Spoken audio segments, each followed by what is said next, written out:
जय हिंद दोस्तों। इस वीडियो में हम लोग सिख संप्रदाय के 10 गुरु को देखेंगे। सबसे पहला गुरु है गुरु नानक। गुरु नानक के द्वारा किए गए कार्य। ये गुरु नानक के अनुयायी जितने भी उनके अनुयायी थे वो सिख कहलाए। गुरु नानक जो है बाबर और हुमायूं के समकालीन थे। गुरु नानक ने लंगर की स्थापना की थी और गुरु नानक की मृत्यु 1538 ईस्वी में करतारपुर में हो गई। अब दूसरे गुरु हैं गुरु अंगद। गुरु अंगद का अब उसके द्वारा किया गया कार्य, उसका प्रारंभिक नाम है लहनो। लंगर व्यवस्था को इसने अस्थायी बनाया। और इसके द्वारा तीसरा कार्य है गुरुमुखी लिपि का प्रारंभ गुरु अंगद ने किया था। आगे हम लोग बढ़ते हैं। तीसरा गुरु है गुरु अमरदास। अमरदास के द्वारा किया गया है, इन्होंने हिंदुओं से अलग विवाह पद्धति लवन को प्रचलित किया। और दूसरा कार्य अकबर ने जो है अमरदास से भेंट किया था और गुरु अमरदास ने 22 गद्दियों की स्थापना की और उस पर योग्य आदमी को बैठाया। चौथे गुरु हैं रामदास। राम भगवान हमारे 4 भाई थे, तो उस तरह से हम याद रख सकते हैं। तो रामदास चौथे गुरु हैं। इसके द्वारा किया गया कार्य है, प्रथम है अमृतसर नामक जलाशय की स्थापना। अमृतसर नामक जलाशय की स्थापना किया। दूसरा अमृतसर नगर की स्थापना किया। अब चौथे गुरु के बाद आते हैं हम लोग पांचवें गुरु। पांचवें गुरु अर्जुन है। अर्जुन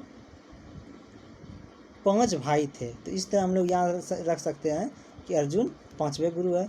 इनके द्वारा किए गए कार्य, इन्होंने सर्वप्रथम धार्मिक ग्रंथ आदि ग्रंथ की रचना की। और दूसरा आदि ग्रंथों में गुरुओं की वाणी, कबीर, नामदेव और रैदास की रचनाओं को सम्मिलित रूप से मिलाया। अमृतसर में जलाशय के मध्य में हरमंदन साहब का निर्माण करवाया। और चौथा है राजकुमार खुसरो की सहायता करने के कारण 1606 ईस्वी में जहांगीर ने गुरु अर्जुन को मरवा दिया। अब हम लोग आगे बढ़ते हैं। आगे है छठे गुरु। छठे गुरु का नाम है हरगोविंद।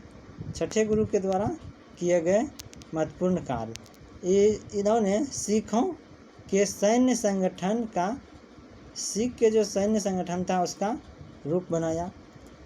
अकाल तख्त या ईश्वर के सिंहासन का निर्माण करवाया। और तीसरा है 2 तलवार बांधकर गद्दी पर बैठना। दरबार में 2 तलवार बांधकर वो गद्दी पे बैठते थे और दरबार में नगारे बजवाते थे। और तीसरा है अमृतसर की किलेबंदी हरगोविंद ने करवाया।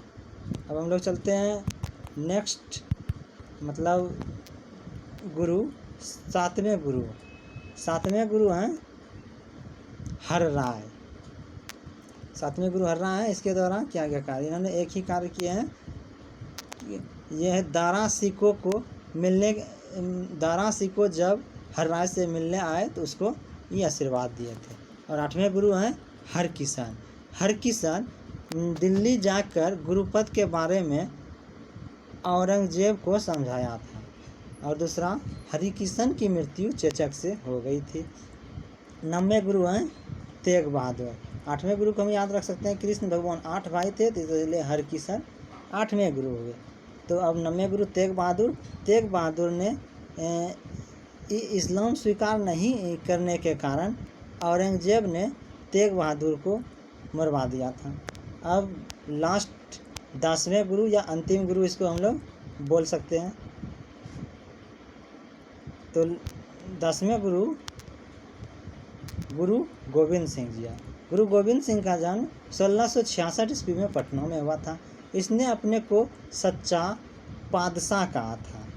गुरु गोविंद सिंह ने अपने आप को सच्चा पादशाह कहा था।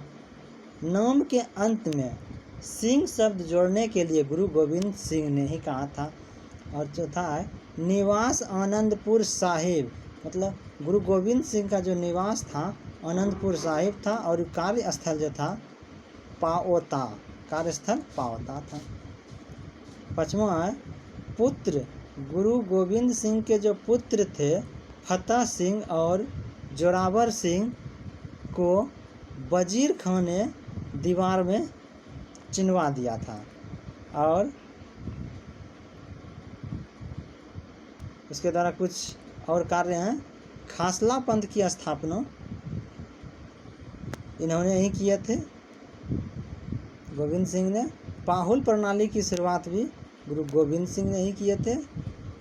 आदि ग्रंथ को वर्तमान रूप गुरु गोविंद सिंह ने दिए थे।